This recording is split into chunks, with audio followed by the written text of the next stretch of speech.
Welcome to Reflection Tuesday. Jesus and his sleepy disciples are confronted by a large crowd with clubs and swords. At the head of this mob is Judas, one of the 12. He plants a kiss on the cheek or forehead of Jesus, and Jesus calls him friend, but in the original language, that word for friend is really only an acquaintance. An acquaintance who is interested only for himself.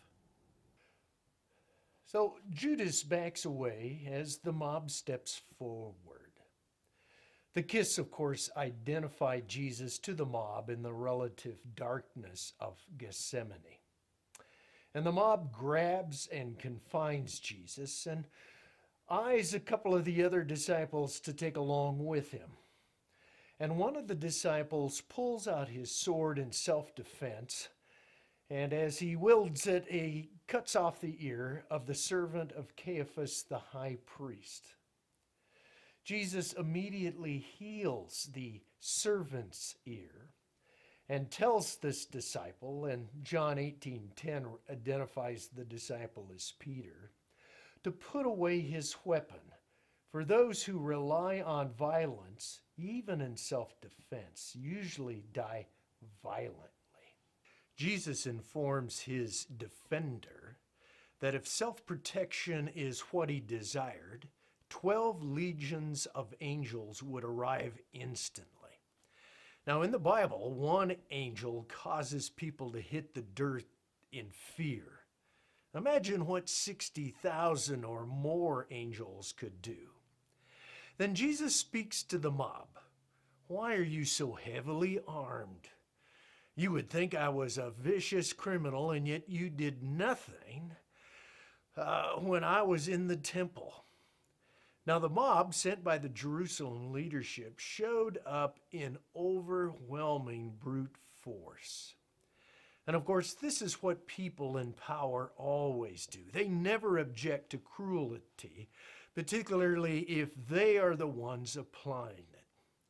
Now, within a few hours, Jesus will be crucified, a vicious practice of the Romans used to intimidate anyone who would rebel against them. Jesus is the perfect example of the third beatitude found in Matthew 5:5. Blessed are the meek, for they will inherit the earth. Restraint is a virtue which our culture no longer values. Meanness, harshness, and brutality are the commodities of our reality TV programs and politics. A handgun is no longer enough for protection. We need automatic weapons with endless magazine clips. And apprehending a fugitive requires not just 1 or 2 bullets, but up to 16. Even Christians are jettisoning gentleness for ruthlessness. It's time we relearn the wisdom of Proverbs. Take a listen to some of these. The violent entice their neighbors and lead them in a way that is not good. That's Proverbs 16:29. One who's slow to anger is better than the mighty, and one whose temper is controlled more than one who captures a city. That's Proverbs 16:32. A soft answer turns away wrath, but a harsh word stirs up anger. That's Proverbs 15:1. And then how about this one? Human fear, or the fear of humans, lays a snare, but one who trusts in the Lord is secure. Proverbs 29:25. Remember, Jesus kept 60,000 angels in his holster. That is restraint. Someone may say, but look, what happened to him? He was killed. Well, true, but that was the Heavenly Father's plan.